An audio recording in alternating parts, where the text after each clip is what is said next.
I probably should be playing like some Mary J. Blige, battered, broken woman music. Because I think that's the best way to close out Women's History Month, acknowledging a woman who has been there through her music to support our women as they're going through some of the toughest times in their life caused by men. Well, for one, AC Lee, good evening. But two, sir, I don't know if you've checked your calendar, but by the time we record next week, it will still be Women's History Month. So I don't know if you got the script for next week already queued up a little too early or what. Shit. Yeah, we do. Sounds like you're just trying to move on from our women, brother. And I'm here to be the first person to tell you that no, I don't accept it. We've got another week. Okay. My apologies. Another week and a day at that. It'd be one thing if next Thursday was the last day or something, and you just slipped your mind that there's 30 days, even though there's 31 days in March. I just thought that I would correct you before you went on and said whatever it was that you were going to say. But you can continue on. I appreciate you. You want to know what makes it worse? What's that? I'm closing on a house on the 31st that I know is a Friday. I'm sorry, women. Please forgive me. Look here. I'll let them speak. I'm not one of them, so I'll let them speak for them. Hey, but I'm here, giving our queens a shout out. Like, I haven't even worn this shirt yet, and I'm debuting it on a pod, just to show my love for women in Women's History Month. I mean, I don't buy shirts with men's faces on them. So some people will be like, but you buy them with their last name on the back of it. Yeah, good one. I'm just saying, some might say that. You're right. And you know what? I'm going to be buying some women's jerseys soon. Tom Brady, he's making his way to one of my favorite women's teams. I'll be getting me a little Kelsey Plum jersey for myself and the youngin. Little Plum life, huh? Yeah, I might get her a Asia Wilson jersey though, because some might say I should allow my my young black queen to wear another young black queen's jersey. But whatever. Have you watched any women's NCAA? Yeah, I have. As you know, we spoke one night, and I think I told you I bet like Colorado's women against somebody. It was like Oregon State or something in the Pac-12 tournament, and I got a much-needed parlay hit that night. So, yeah, I've been a little dabbling, just a little bit in it. So, I watched. South Carolina's going to win the whole thing. Okay. But we're big Dawn people, obviously. Me and Dawn, she be so fresh on the sideline. It's so funny because the school is sponsored by Under Armour.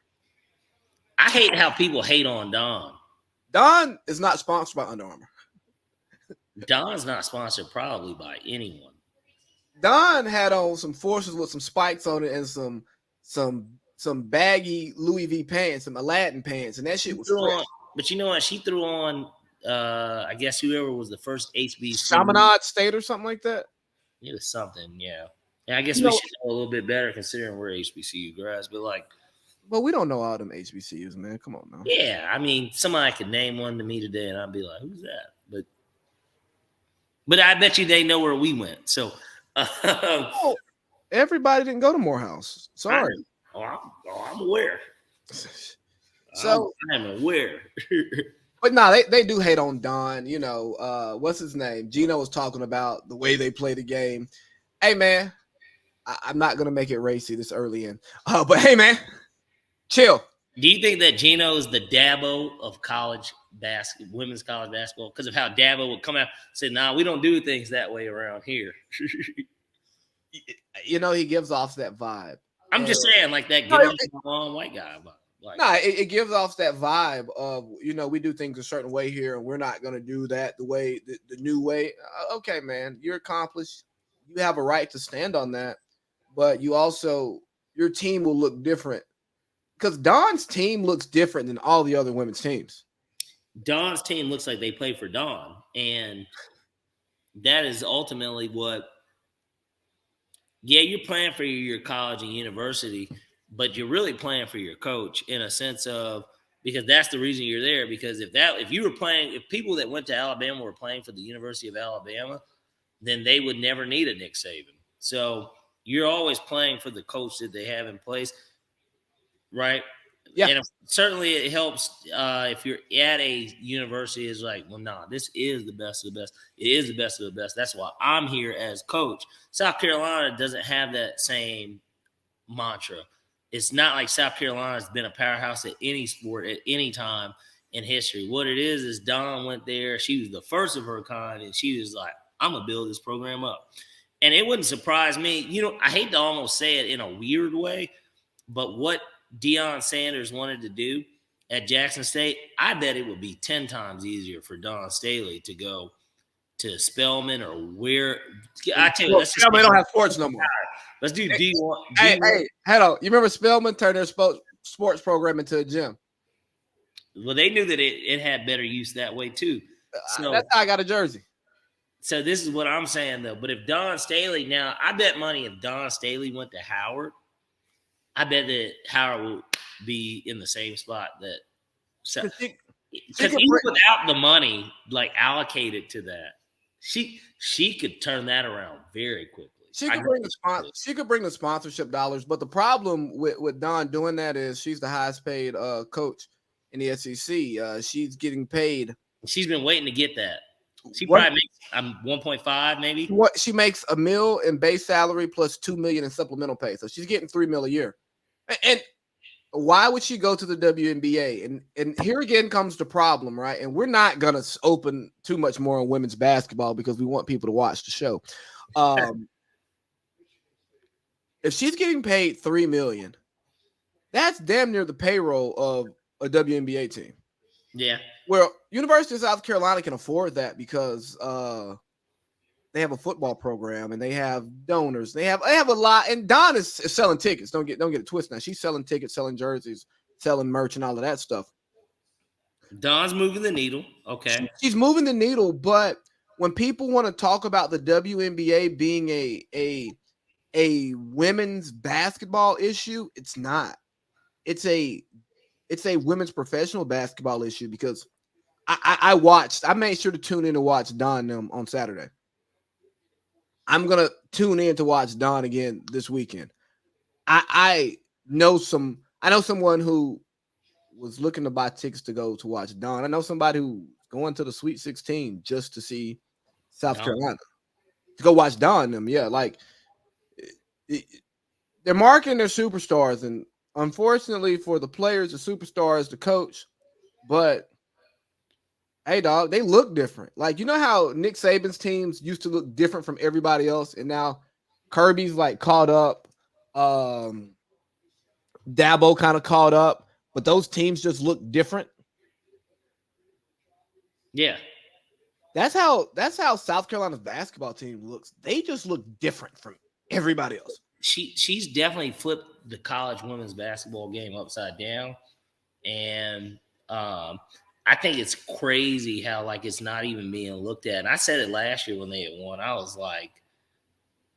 like, bro, she's building a program in South Carolina. Like, that's no shots at the people of Columbia or anything like that. But I do think, considering we got to see, especially in a conference that had been dominated so long by Pat Summitt at Tennessee. Don't disrespect the balls, man. Was it Muffy McGraw, right? She was at LSU. No, she's at LSU now. No. Kim Mulkey's at LSU. Kim Mulkey is what I meant. Legally. Kim Mulkey, but she was at Baylor. Now she's at LSU. Tennessee is still Tennessee. Pat Summitt or not. That is still like just like UConn is synonymous with women's college basketball. Like, hell, you get reminded, even if you don't want to watch the women and you want to watch the boys play, every time you watch Tennessee play on TV, it's Pat Summitt court. Well, it says it. It says it on it's Pat Summitt court, which makes, I mean, she was the first legend of women's college basketball. But I'm just saying, my point is that Dawn's doing this in that same conference. Mississippi State just won a national championship 4 or 5 years ago. LSU's always had a pretty solid women's team. Tennessee, of course, is Tennessee, and she's, rolling in and doing all these things. Well, you know what makes that work, right? And then we're gonna close this out. It's Happy Women's History Month, right? Uh, the football. The football is making so much money that now the schools can move the money around and build up their other programs. Because look at SEC basketball. SEC is Alabama, not a basketball conference, but they're starting to dominate because they got the money to spend. They got the facilities. Like Michigan State, who just got beat. When Mel Tucker came in and said, "Hey, Michigan State, here's what I need to run this program." Uh, Hey, what's his name? Izzo stepped in and said, "Hey, we need this stuff too, and we're a basketball school." and then I think that just when everybody looked up and they were like, "Damn, Michigan State got $100 million to allocate to a nigga coaching football for real." Can he even coach that well? Well, it turned out in year 2 we found out not that well. Well, But man, it wasn't year 2. I tell you what, year 1 of the contract, because I think he had been there 2 years, so year 3 overall. But so Candace Parker is going to be the face of basketball for women, like the female face of basketball. You know what I mean? Like, yeah, they're itching to give her a full-time seat on inside the NBA. I'm not mad at trying to get a woman a seat who deserves a seat, and I think she has the notoriety, the name recognition for the seat. Hey, women, don't take this the wrong way, but she's attractive enough to be on TV because that too. We're not putting ugly women on TV. ESPN's gonna show y'all something when they make these budget cuts soon. Makes sense. But she's not. She's just really not that captivating, or entertaining. And it has nothing to do with her being a woman. It's just like there's a reason why D Wade doesn't work at Turner anymore. The nigga wasn't good. You probably how much of her basketball did you ever watch in the WNBA? About as much over her span. I guess he's still playing 15 years or whatever she's been playing in the WNBA. Probably as much of that as you watched of her in college combined, correct? Over a 15-year span, and what you saw of her in the WNBA is what you saw. I think I saw more high school than college. I mean, excuse me, than WNBA. And that was just the McDonald's All-American game when she won that dunk contest. Right. And I watched, plenty of her at Tennessee. She was a big deal back then too. Matter of fact, I remember there was a Sports Illustrated cover of her and Sheldon Williams, naturally, because that's who she was dating and ended up marrying and then ended up divorcing, and now she's gay and has a whole nother child with that lady. But good for them, Those are other stories for other days to break that aspect of life down.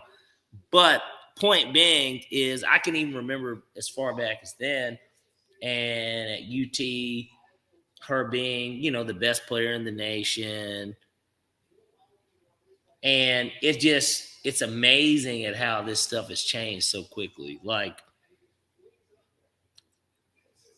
yeah, there have been so many girls that have come through that circuit to where you would think, okay, well, who would they do? Lisa Leslie was obviously like one of the first promoted. Well, first promoted, you could really say Cheryl Miller. Yeah.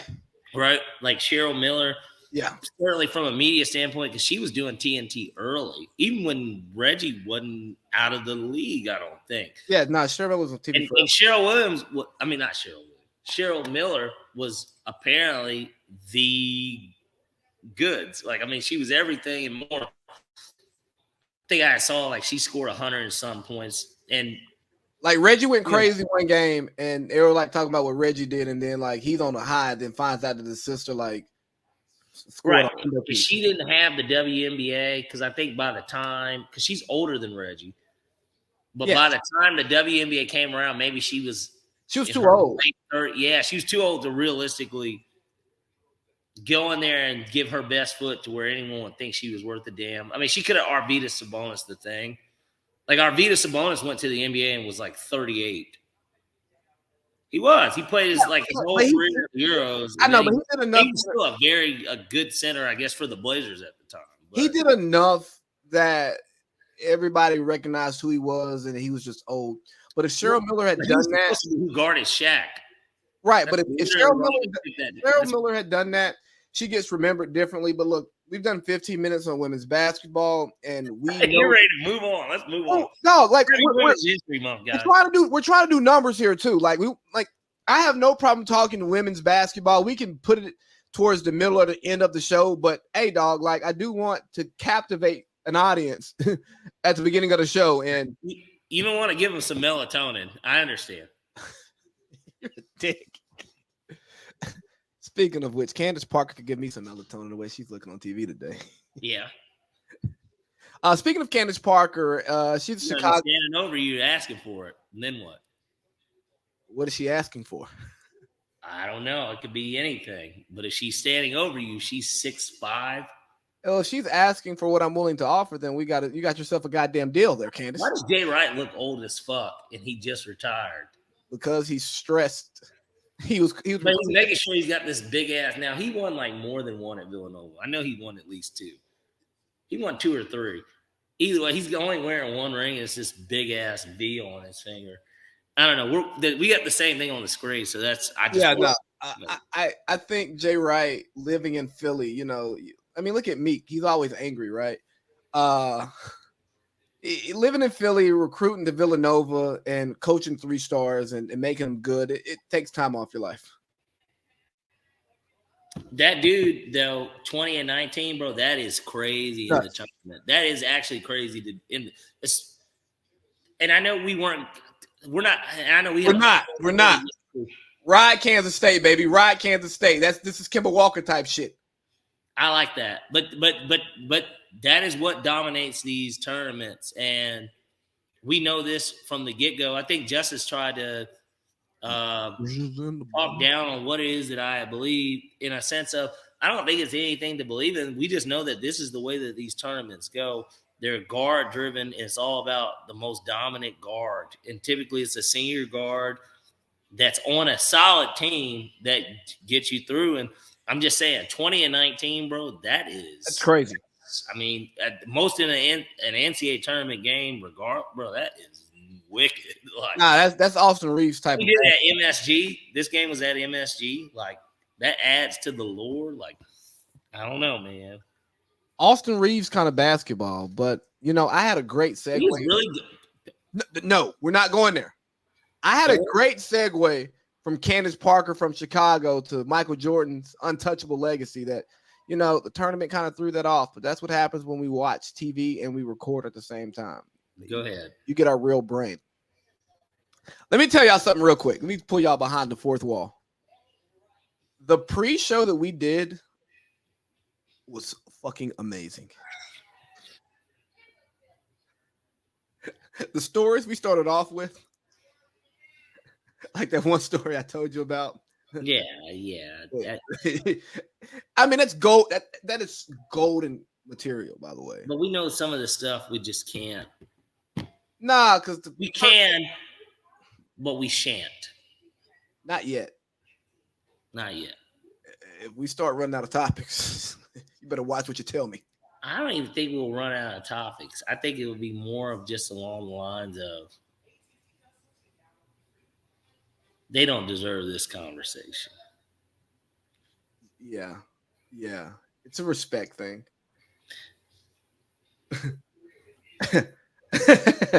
Anyways, Michael Jordan's legacy. MJ has a movie coming out this week, Air. I mean, you talk about the MJ hype train really heating up. He came out with the Last Dance during the pandemic. Everyone's quiet, you know. Let me remind y'all who I am. Oh man. Now we got Air coming out right before we heat up for the NBA playoffs. It just happens that LeBron is not playing. He's getting ready to sell the team. And that's got everything to do with why this man wants to put this film out. We got Ben Affleck, Matt Damon, Viola Davis, Marlon Wayans, Chris Tucker, Jason Bateman. I mean, we got like an all-star cast in this movie. I forgot LeBron did just break Kareem's all-time scoring record. You know, It's something about this MJ hype train. And it furthermore cements the legacy of Michael Jordan, the Okay. untouchable legacy, the legacy that you cannot try to poke holes in, because every time you get close, the marketing machine, the media machine, the jump man pops back up, and it further elevates him above all of his contemporaries. Okay. And Parlay Pete knows where I'm going with this, but for I those know who exactly. don't know, I'm being a little facetious here. Because MJ has, I mean, you can't criticize MJ. If you say that I think so and so is better than MJ, well, 6'6", 6'6", he averaged 30 a game. Okay. Well, he didn't win the championship without Scottie Pippen. Yeah, but Scottie was yeah, I know. He had sex with Larsa 4 times a day. She made sure we found that out every day, 4 times a day. Even when he was on the road, they had sex together 4 times a day before FaceTime. But no, man, the real conversation. Why can't we criticize MJ and poke holes and it be taken seriously? Like, or why can't people acknowledge that part of what has solidified MJ's legacy as being the unquestioned GOAT is he had the best marketing campaign of any athlete in history. I feel it's the same way I feel about his playing days. I just wasn't there to see it. So I think that there's a lasting legacy of the media pushing him more than anyone. But that's probably because at least during his playing era, and when I say his playing era, let's just get it completely right, the 90s. Because Not an even in the 80s, if he's drafted in 84 and his rookie year is 85, he misses a year too between then and the 1990. Like he misses a year, like a whole year basically. Mm-hmm. It's hard for me to not look at Jordan, but from what was pushed more so in the 90s. He didn't get pushed as strongly until he became a winner, is based on the way I see it. He didn't really get pushed as much, but he had all the individual accolades prior to that. He had already won an MVP. He won a Defensive Player of the Year. He won a Rookie of the Year. He had done everything but win a title in reality. Like, he's that record, he did it against the Boston Celtics. It still holds today, the most points in a playoff game. They lost the game. He had 69 points, bro. In a playoff game. 63. 63. Yeah, I'm tripping. Got my nose at 63 points. Get your mind out the gutter there, nasty boy. No. I think that might be his career high for a game, and we can even Google it to check me if I'm wrong. I'll Google while you talk. I'm almost certain that 69 is his career high. No, we're gonna wait. That way, I just know I'm not fucked up. It's 69, right? Yeah, 69. All right, cool. All right, I'm gonna call your brother. Hey, I'm gonna call your brother while you're talking. Go ahead. But I think that the story of Jordan isn't a story; it's a factual thing. So, like, to say that the media is the reason Jordan is Jordan, I don't agree with that, because you could just look at everything from top to bottom and you'd be able to see that isn't how he became him. I think that with social media and stuff today, it makes guys like LeBron and even a Kobe, if you will, it's a totally different ball game. So I don't know if it's a factory media type thing for Jordan as opposed to the other guys, is all I'm saying. Now I want to make sure that you and the listeners understand that I think Michael Jordan is great, amazing basketball player, and he earned the right to be considered the GOAT based on his play. I'm not saying that the media made him the GOAT, right? What do you want it to do, Lee? Do you want it to die off? I want because there was no social media for Jordan then. no. Anyone that's on social media arguing for Jordan now, for the most part, is either an older dude on social media or it's a younger dude whose dad, granddad, whoever told him, "Nah, nigga, like this is the best basketball player ever." See, look, look at Reed. Like, Well, I stuff mean, like this. It's stuff like this. The Like Mike campaign. Like Mike. If I could be like Mike, bro. they made that shit in like with Gatorade and like, bro, that shit happened in like 1992. Yes, but that type of stuff. Well before he even won multiple titles. Like, But that stuff sticks around. The shoes, right? No, other athlete has created more sought after shoes. Isn't it? He's producing 250 a year on shoes. who makes better shoes that look better than Jordan's? Well, nobody. But I'm saying all of that stuff.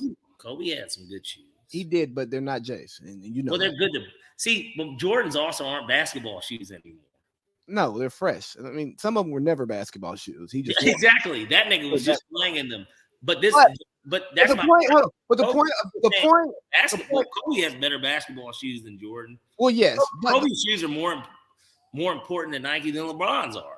In reality, well, yeah, I agree, but the lore, the awe of the shoes, right? That all goes into the untouchable GOAT conversation. I'm not saying that Michael Jordan can't be the GOAT. I don't think he's the GOAT. Personally, he's not the best you saw play. No, and granted, I was not there in the 80s to watch the rise and fall, right? I watched the fall. I watched him in 98. I remember where I was when he hit the shot to win the 6th championship. I remember exactly where I was. I was on the couch bed at my uncle's house in Augusta, and when the game was over, I cried because MJ wasn't playing anymore. So I thought. And I went and saw him play in 03, his last year, or that was 03, right? Yeah. I went and watched him play his last year for the Wizards when they played the Hawks. So I have some memories of Michael Jordan, right? And I grew up loving Michael Jordan. Won a ball head, all that. Got an MJ jersey in there. Got J's. All I'm not anti Michael Jordan. By no means am I anti Michael Jordan. I don't think you are. But when and I was wishing Justice would have answered the phone because he's like, nobody has a more complete legacy. Like, no one's accomplished more than Michael Jordan. I go, well, Kareem did as much as he did, and he played longer. And to me, that I give you credit for longevity. But even that longevity, this is the issue. This is the difference with the Jordan. You're the guard. Well, for one,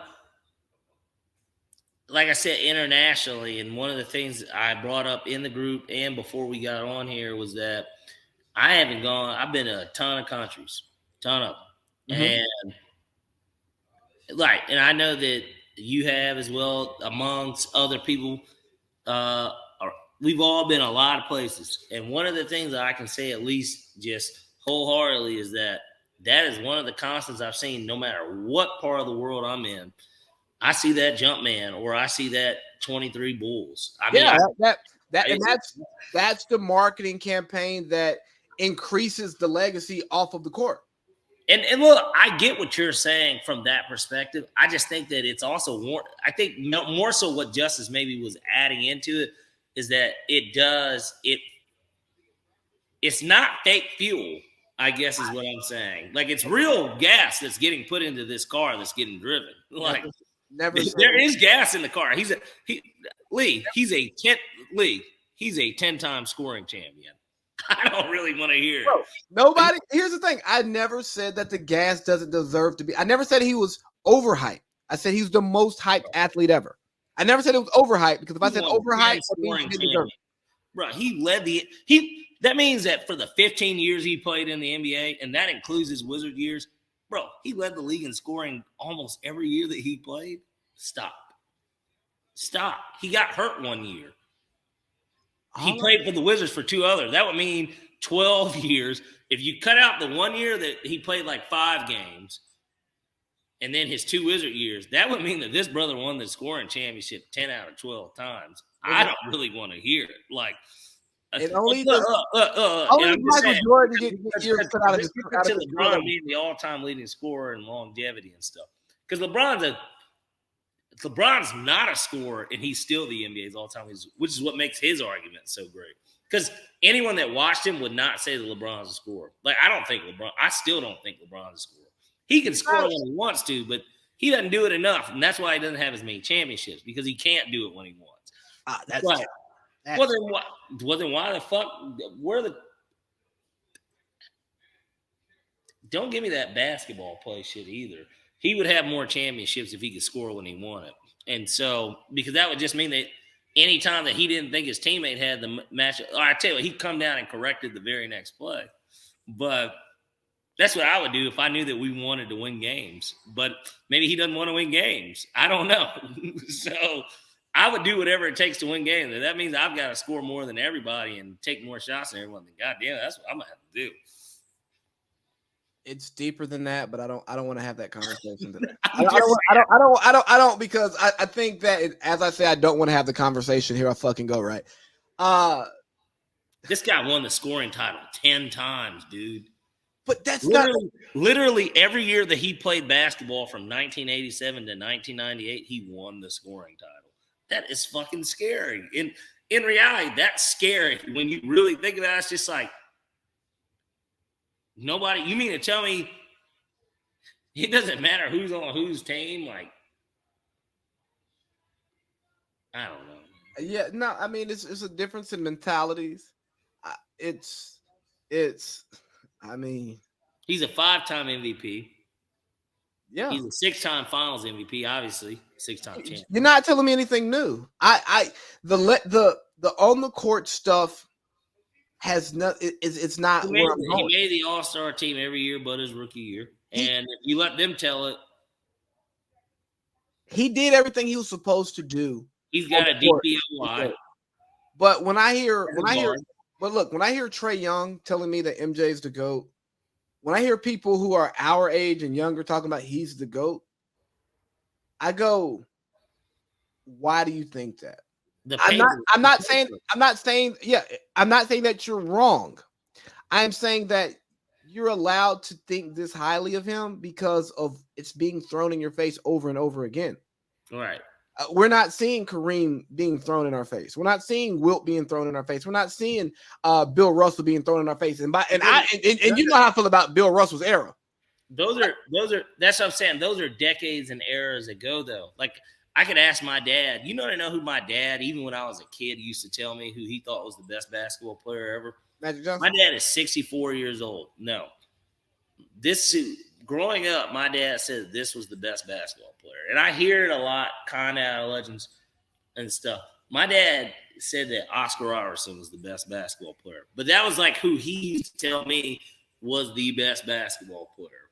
Now, and Oscar Robertson is misremembered by people our age because we don't see him. We don't get to see Oscar. Yeah, my dad talks about him. I remember, and I'm just thinking of just even when I was younger, like, even sometimes I still talk basketball with my dad even now, but like Elvin Hayes is somebody he brings up a lot. Like these are people he brings up. Obviously, my dad grew up.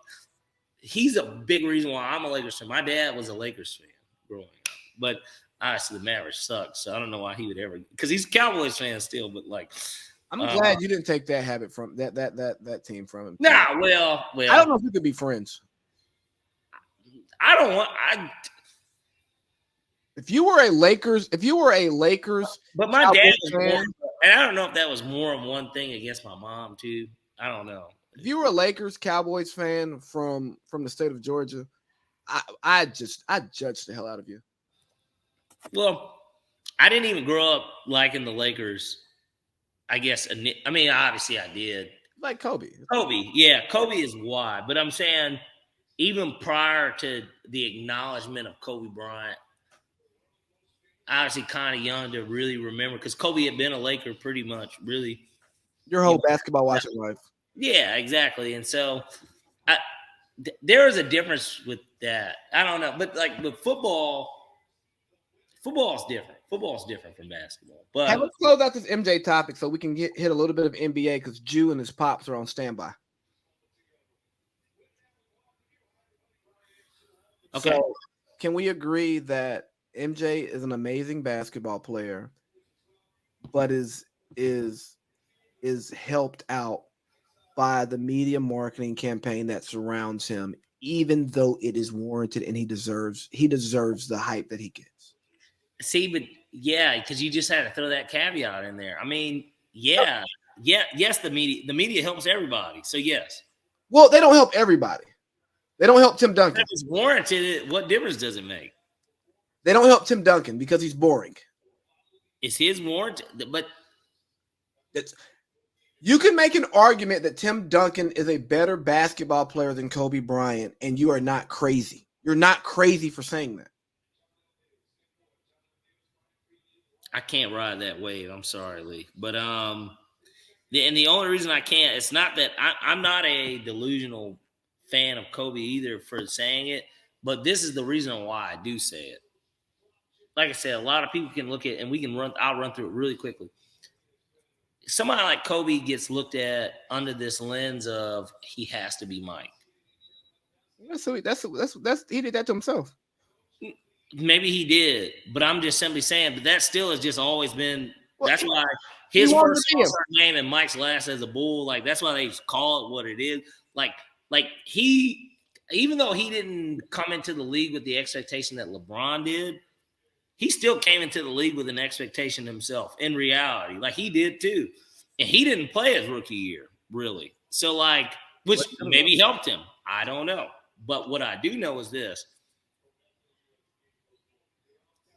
Tim Duncan, 5-time champion, 3-time Finals MVP, 2-time league MVP, 15-time All-Star, All-Star game MVP. Don't care about that. 10-time first team All-NBA, 3-time second team, 2-time All-Third team, 8 All-Defensive first team, 7 All-Defensive second team, Rookie of the Year. Like, don't act like Tim Duncan can't be in that conversation. I'm not going to act like he can't be in it.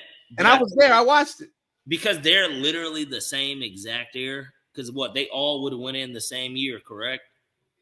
Kobe, KG, and Tim. And it didn't matter that Kobe died. I think that Kobe was going to have the last speech anyways because his impact was greater on the league. He was a greater player for the NBA than Tim Duncan was.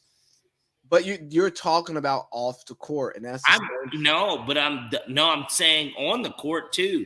This is what I'm saying because if he had to have been just as great on the court in order to even have that type of name a player that wasn't as good on the court that was better off the court. And don't give me Yao Ming or Tracy McGrady because of the Rocket shit. Like, give me a player seriously whose game didn't match on court as it does off. There's no one significant. You can't name it. That's what I'm saying. So like, but hold on, no. But when you have someone like a Tim Duncan. Whose game is bigger on the court than he is off the court. Part of that is style of play. Like, hey, dog, don't nobody want to go watch Tim Duncan play. That shit's boring. Nike should have promoted the shit out of like commercials of him in the islands and shit, and like motherfuckers in the islands playing. But if he's not into that, we're gonna close this. He played in San Antonio too, bro. I mean, there was so much stuff. And David Robinson was a great player before him that played there. They were a playoff team without Tim Duncan. They weren't a champion. They became champions, yes, when they got him. And he's the best player. And Pop, because Pop was the coach before Tim got there. Probably just say the outside stuff. I'm not. Affects how they're viewed on the court. I can agree with that, but I don't think that that's the reason why. I think that the media pushes it because those people in that era watched Jordan play just the way some people in that what. Bro, no. You are not gonna give the media credit for talking about. I'm not. I'm just saying, but they did get this. They got to actually see the shit. So it's like I didn't get to see Jordan in the 90s. I mean, I didn't watch it like this. So that's also why but you know that I'm also one of the few people that does believe that Kobe's a better player than LeBron because I got to see both of them. So I believe that Kobe is still a better player than LeBron. But I'm just saying, I can't be mad at somebody that's 48 years old that works at ESPN or FS1 or fucking Bleacher Report or wherever, and they've got this opinion that Michael Jordan's the best because when you look at Michael Jordan's resume, I'm not talking. I don't think nobody else has that resume. I'm not talking about the 48-year-olds because we're all gonna protect our era. We love 2000s basketball. We love it. That's the basketball that we learned. 2000s basketball. Kobe, AI. A lot of LeBron. those 90s stars played with because they were 90s. They were the young boys in the 90s. Like Ja Morant, in a weird way, can be like Kobe Bryant to MJ in a sense of they're like kind of playing in this. I know it's what it is because LeBron's longevity is so long, but like think about it. It's like this young up and comer in LeBron's league. Ben Simmons isn't playing today, by the way. Wow, I thought you set an alarm off or something. I mean, none of us are surprised. Hey, let's push ugly because we got 20 minutes left in this block and we need to get some more basketball topics. Question for you: what happens if Luka doesn't make the playoffs? And let me caveat that, right? They are the 9th seed as we speak, same record as the Lakers. Okay. So they can very well get into the play-in. Okay. And say they play the Lakers in the 9-10. Okay. Lakers beat them because LeBron is back. Okay. So they make the play-in, don't make the playoffs. Is Luka still seen as a generational talent, despite his individual effort not being leading to enough wins? Okay. Is he still viewed the same way? Or is Kyrie the scapegoat? I don't think Kyrie's the scapegoat at all. I mean, he came into a situation, had to learn a different team. I think that it's just ultimately that they weren't good enough. Like, I mean, that's just the real truth. They're not good enough. And injuries will, if anything, that'll be a big part of it too. Luka's been hurt like twice within this stretch. Kyrie has sat out game. I mean, I'm assuming he's hurt too, obviously. But, like, if they don't make it, you asked, actually, your initial question was, because this was actually my initial response. What happened basically if they don't make it? And my first response is that Kyrie's gone. I mean, that's my actual response. He's going to be gone because unless they're going to just pay him and then he's cool, he could, I guess, kind of force himself out again if he really wants to. But, like, he's going to be gone. But the Lakers don't need him. What does our show look like if Luka doesn't make the playoffs? It looks like a fucking. Let's see, how many days are in a year? We don't have a leap year, so I was gonna say 366. We don't have a leap year for another 2 years, or actually, next year would be a leap year. 2024. Yeah, 366 days of hearing you talk about it. That's why I was trying to figure that out. That's why I was like, it's 2023. It's like, how many days are in a year? 365, 366. 366 days of you talking about. And let's not cherry on top it with Embiid winning MVP or something. Oh, and then, by the way, the Broncos had the worst record in the NFL with Sean Payton and Russell Wilson. And don't let you're being made for you. Don't let LeBron or Philly win the championship. Oh, God, I'll be insufferable. You said LeBron or who? Or Philly, because you know I'm a James Harden guy. Yeah, but that doesn't have anything to do with Josh. All right, I don't know why I'm thinking Josh like lines his teams up. Josh isn't from anywhere. I keep forgetting he's not from any. Jalen Hurts gets hurt in training camp, and Philly. And Marcus Mariota wins 3 games. God! Oh man! I do you one better. He wins 4.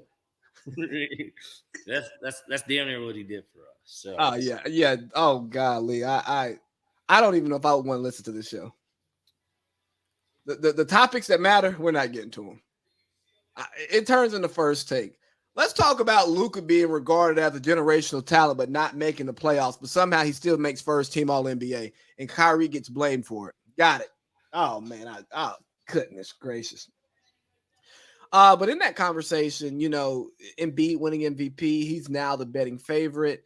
Jokic, we talked about this in pre-production. I really think what Kendrick Perkins said is going to sit in the back of voters' minds, and that may have lost Jokic MVP. You know what? No. I'm going to take a stance. Kendrick Perkins bringing the race component into the conversation has lost Nikola Jokic the MVP. No, I don't think that that's been necessarily the case. I think that it's also helped that just over these past few weeks he hasn't performed as well, but it goes with it at the same time. I don't think that that is really a part of why he's lost the odds favor. Obviously, the Sixers have been heating up, and that makes a ton of sense to go along with it. But the biggest thing that I take away from it more than anything is just that maybe it's time for another MVP, and maybe the voters don't want to do the same thing. I don't think that Kendrick Perkins literally changed, because how does Vegas is not polling the voters. They're doing this based on the money that's coming in and then what's going on in real time. But why? Like that's how they really determine it. But what makes the money change? And how many voters are on national platforms talking about where their MVP vote is? Kendrick Perkins, Bill Simmons, Ryan Russillo, Zach Lowe. That's 4 off the top of my head. Chris Broussard, make that 5. These are people on big shows or podcasts talking about their MVP votes.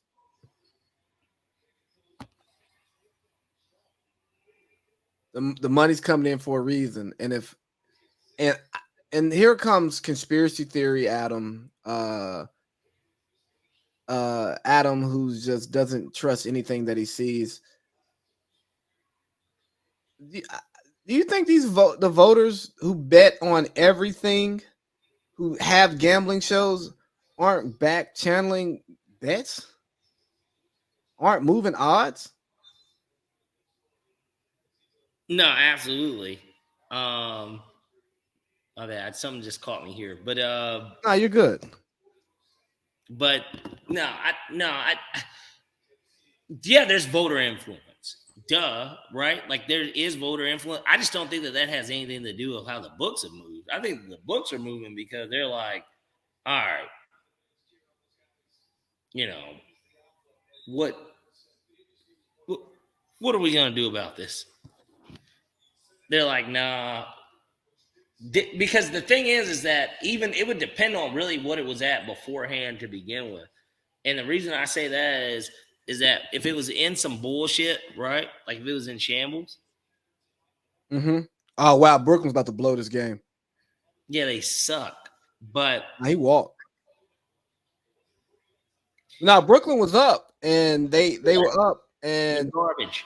And Cleveland forced a turnover. Question for you though. Did we actually talk about Kendrick? Did we talk about Perk's comments and how I think he got it wrong, even though his brain was in the right place? No, it got brought up, but because I don't think it's the MVP voting that's racist. I think it's or not racist or white guys identifying with a white guy. I don't think it's the MVP voting. I just think it's we did talk about it, the coverage of really good white players and the love for them. And for me, it's just implicit bias. It's if you actually read what critical race theory is and not what the conservatives will tell you that it is and why you should be afraid of it. If you actually read into it, it falls in line with that. Like somebody who you can initially physically identify with, right? Because that's the way we get to know people, and if I don't know you, how do I get to know you? I look at you and say, "Oh, we're similar." It, and it's just that. Oh wow. Oh wow. Oh wow, Cleveland. Brooklyn just blew the game. Cleveland Brooklyn, won. huh? Cleveland won. Not officially, but Donovan Mitchell got fouled. The score was 112, 114. He hit the first. He missed the second. The ball gets patted around. And then Alex Okoro hits a wide open corner three to go up two, and now there's 0.7 seconds left. So I took Cleveland money line. So that's why that's You're so. good. You're good. You're good. I got them at plus odds. Yeah, bro. Donovan Mitchell misses the free throw. He gets his rebound, tips it back in, misses that, gets the rebound again and tips it back in. And then the ball just goes out. And what's my man's name who used to Yeah, play? I got a hedge on my this game. Oh, that's crazy. I took the under in the first half of the Florida Atlantic Tennessee game. Right now it's at 60.5. The over under was 59.5. I'm just trying to decide if I should go live on it. Fuck. I almost have no choice but to. Okay, while you're thinking about going live on that, let's talk a little Jaylen Brown. Jaylen Brown has that actually, he's done a little media. He's had there's been two articles that came out. Logan Murdoch of The Ringer, he did a big article that came out this week discussing Jaylen Brown. And then there was a New York Times article that came out on a few days like last week discussing Boston. And the two articles, what I pulled from both of them is Jaylen Brown does not rock with those racist fans in Boston. Not the whole city of Boston. Yeah, no. Well, he was very discreet in the way that he's like, there's this few patches, like basically. And if you've heard anything about Boston, you know that it to be true. I've got a good friend who lives in Boston. Most racist place I've been. I tell it every single time. Is it the most racist place you've been? It's the most racist place I've ever been. I believe it, man. And I'll tell a good Boston story, right? I got a friend. He's from right outside of Boston in Worcester. Great guy. And I won't call his name on here. But Worcester? Yeah, so we went out in Charlottesville one weekend. Charlottesville, Virginia? Yeah, we're out in Charlottesville. That sounds so familiar. With one of our friends who's a UVA alum. And we're at a couple bars, and it is what it is. We end up leaving a bar because of an almost altercation, and most of these bars are predominantly white. Right. We go to another bar, it's white downstairs, and it's black upstairs. Mm-hmm. It's niggas, wall to wall. Just straight niggerdom. And I'm happy. I'm excited. I'm like, oh shit, niggas. Ooh, I don't even know these niggas. I'm about to have the time of my life. So we mobbing around, we moving. Bro, we ain't been there 10 minutes. Hey, bro, I think we should go somewhere else. This place is kind of sketch. Looking around. All I see is college students. Like, I don't see Charlottesville, though. Huh? This is in Charlottesville. We're at a bar in Charlottesville. I'm 22, 23. And we know the difference between locals and college students. He just saw in a college town. Right. He just saw a room full of black people. Kind of sketch. Bro, it's not sketch at all. There ain't nothing sketch about this. We good. We're good. And I remember that. Then I've heard the stories about Boston. I mean, Bill Russell didn't want to go back. He didn't go back until forever. RIP to the legend. But yeah, he called out those people. And then in Logan Murdoch's article, he talked about, just some of the feelings. And when they could have traded him for KD, or when that rumor came out, they didn't defend him. It just sounds like he wants to be loved. And if I'm them, right, I'm like, hey, Jaylen, we're not going to trade you. You're good. Meanwhile, I'm still negotiating the trade because we can get him. Bye, Jaylen. And then once it's over, we come out. Hey, man, Jaylen's our guy. He's been our guy. We let him know that he's our guy. And I don't know where these rumors came from, but he's our guy. And the unfortunate part for Jaylen Brown is, laugh like fuck. huh? So if I was him, I'd laugh like fuck. Well, you know, It's a business. it's a business, but the problem is, Even Mikal Bridges like came out and was like, "I'd trade me for KD too." like think about it, even he kept it real with himself. Because think about it, them, they grew up. What it's so weird what type of NBA we grow up in because KD's not like as old as LeBron. But the reality is that KD been in the league almost damn near as long as LeBron. class of 07. That's what I'm saying. Right, yeah. So I know for somebody like that, it's like, bro, you grew up watching KD. Like Jaylen Brown grew up watching KD play. When KD played LeBron in the NBA, when the Thunder and the Heat played in the NBA Finals, I bet money that Jaylen Brown was still in high school. So like, well, yeah, bro, I was barely out of. He's 20.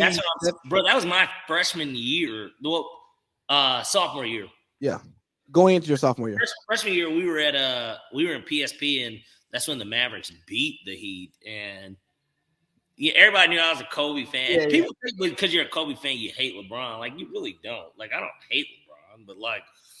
But you know the thing that makes a Jaylen Brown piece so interesting? He's a social justice type of guy. Mm-hmm. Nothing wrong with that at all. Not a damn thing wrong with it. Mm-hmm. He's Atlanta area, went to Wheeler, mm-hmm.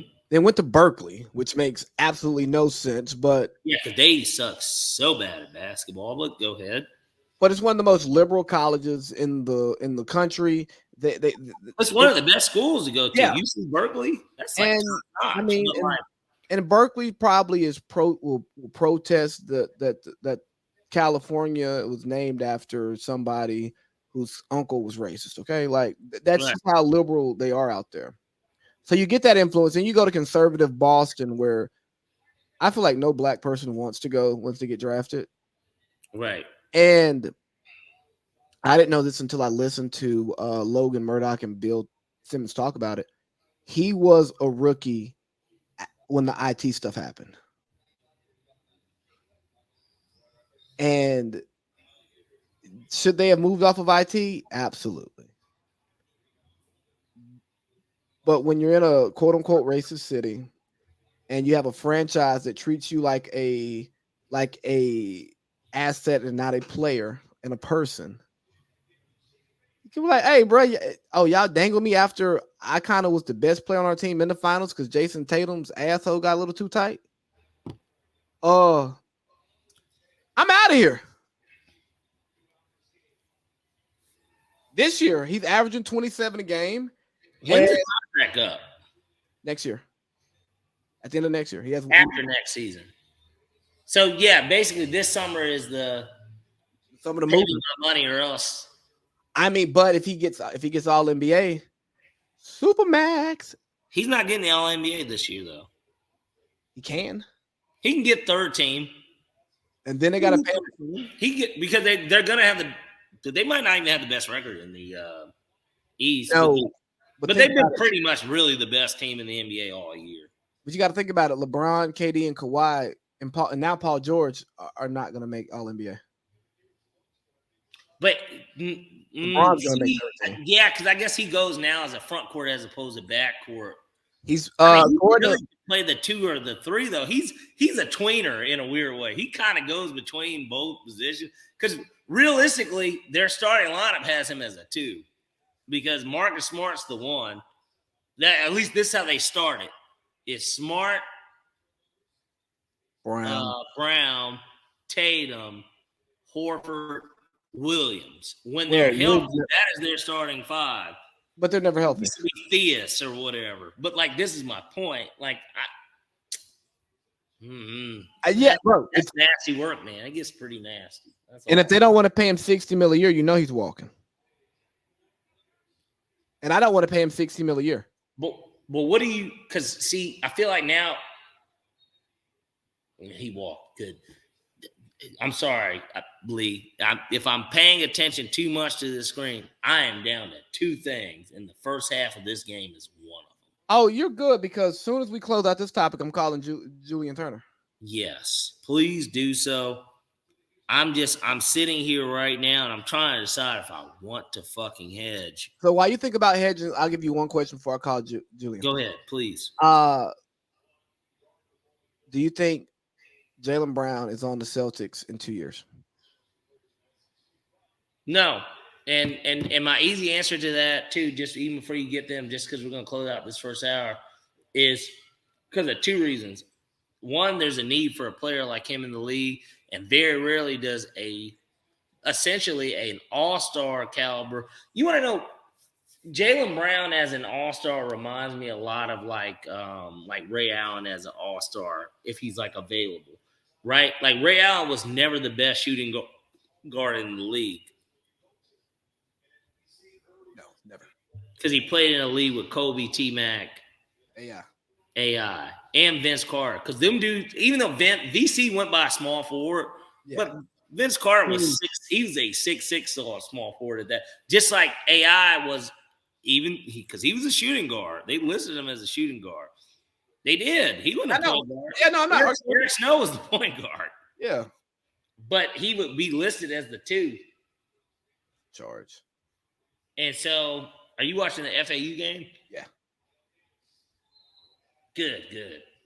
See, I have the under in the first half. So I mean, I'm all about those type of calls. But close it out. No, but my point in saying that is this: a guy like him is needed. He's for all intents and purposes, a 3-and-D type of player that is not just that, because he can score and he can do much more. He can be the best player on the floor on any given day. He's just not the best player. For most teams. For I would say more than, man, let me tell you, if there was somebody that really wanted to make a move based on what I know, you want to know who should trade for him and just be like, man, look, we'll give you it straight up. You know my trade. Take a fucking get. I mean, we know the Hawks for us. Trae Young, Jaylen Brown, straight up, and I'm throwing an extra one. Throwing a Western Conference team that would really want him, that they could swap out somebody else and play him with someone else. Dallas or Denver? The Warriors. It has to be a comparable player. You gonna say old ass Clay? No, he's not comparable. Who's a comparable player? I would say superstar Jamal Murray. If I were you, that's a comparable player. You would probably say that because you think he's a superstar. I don't think he's a superstar, but at the same time, I also don't think he's a comparable player. I don't know. I've got nothing for you. Anthony Street Close Davis? No, man. Paul George. I think that the Clippers, that shit, they're not winning no title, dog. So, like, I would, but you know what? That would be a comparable trade. I'll move off Kawhi. What? I'm Jerry West. I'm moving off Kawhi. You would move off Kawhi, but bro, who's been holding them together? Have you watched any of the? Look, your league pass. No. I haven't. But no, Kawhi's been going crazy. Like, who do you think is holding that team together? I know Kawhi's been going crazy. It's Kawhi, bro. I know. Kawhi back. Kawhi back. That's just me hating. That's me hating. Thank you for calling me out on that. But hey, man, I've been watching it. That's all I'm saying. I actually have been watching it. You know what? And he got hurt again yesterday, apparently. I didn't watch that, but apparently he got hurt yesterday. He's spraying out for the regular season. But hey, man, they're cooked.